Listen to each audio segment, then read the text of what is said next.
আসসালামু আলাইকুম। সবাই কেমন আছেন? আশা করি সবাই ভালো আছেন। আমরাও সবাই ভালো আছি আলহামদুলিল্লাহ। আজকে আমি মুরগি ভুনা নিয়ে আসছি।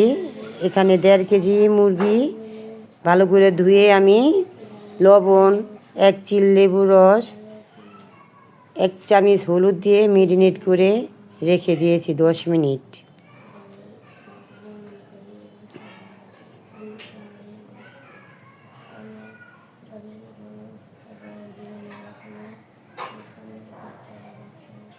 রেস্টে দেওয়ার পরে একটি কড়াইতে তেল দিলাম।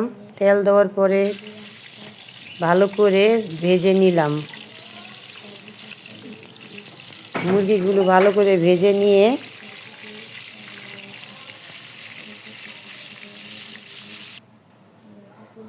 তারপরে আদা, রসুন, পেঁয়াজ, টমেটো ব্লেন্ডারে ব্লেন্ড করে নিয়েছি মুরগির জন্য।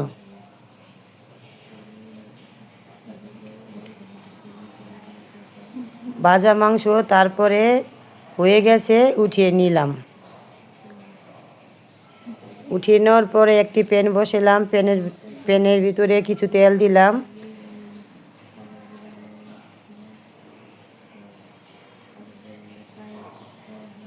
তেলের ভিতরে আমি গরম মশলা দিয়েছি, তেজপাতা, দারচিনি, এলাচি দিয়েছি। দিয়ে কিছুক্ষণ ভেজে নিয়ে কিছু পেঁয়াজ দিয়েছি। দেওয়ার পরে নাড়াচাড়া করে নিলাম। নাড়াচাড়া করে নিয়ে কিছু লবণ দিয়ে 1 চামচ লবণ দিয়ে ভেজে নিলাম। ভেজে নেওয়ার পরে কাঁচামরিচ কুচি দিলাম। কাঁচামরিচ কুচি দেওয়ার পরে তাতে একটা টমেটো দিয়ে মশলাগুলো ভালো করে আবারও কষিয়ে নিলাম। কষিয়ে নেওয়ার পরে সেই মশলাটা আদা, রসুন, পেঁয়াজ বাটা, টমেটো, জিরা বাটা সব একসাথে দিয়ে সুন্দর করে কষিয়ে নিলাম।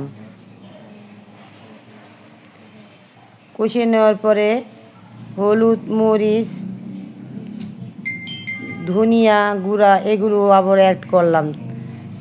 আবার কিছুক্ষণ ভেজে রেখে কষিয়ে নিয়ে তাতে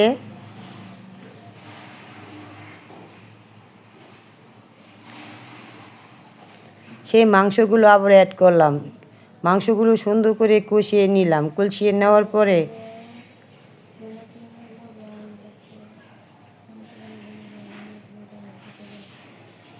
ভালোভাবে নেড়ে নিলাম। নেওয়ার পরে আমি আবারও ঢেকে দিলাম।